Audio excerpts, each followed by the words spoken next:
At Civil Service Commission naman sa Region 11, binigyan ng parangal ng Davao City Central 911. Ang detalye ng balita yan mula sa aming kasamang si Karina Kayo ng PIA Davao.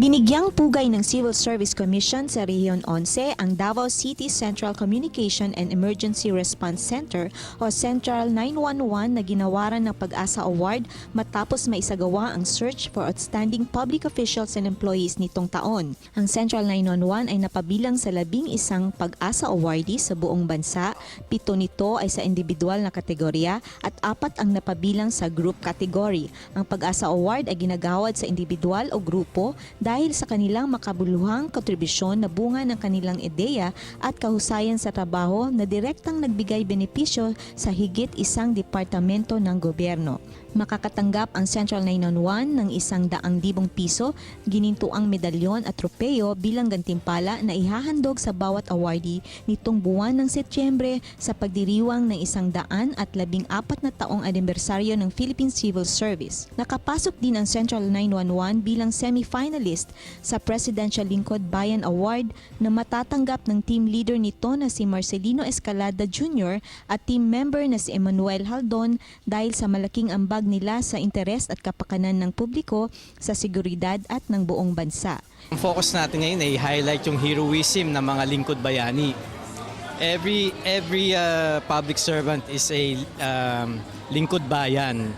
Pero yung lingkod bayan, pwedeng gawing lingkod bayani by their exemplary service, exemplary public service.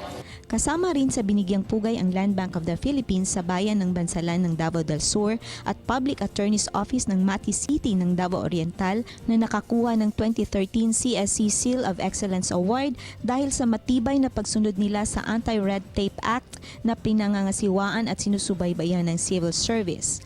Boils down to how we deal with clients. Kasi frontline ito eh. So, yung first impression ng kliyente towards the personnel of the office, yun ang malalagay sa utak nila, sa isip nila. So what is outside na makita nila, yun na rin ang sa inside. Maliban sa Pag-asa Award at Lingkod Bayan Award, kasali rin ang Dangal ng Bayan Award na ginagawad sa mga opisyales at empleyado ng gobyerno na nagpapakita ng kagilas-gilas at katangi-tanging pagganap sa trabaho. Ang Search for Outstanding Public Officials and Employees ay parte ng Honor Awards Program ng Civil Service na taunang dinadaos kada buwan ng Setyembre. Para sa Telebisyon ng Bayan, Karina Lamenarocayan, Philippine Information Agency, Davao.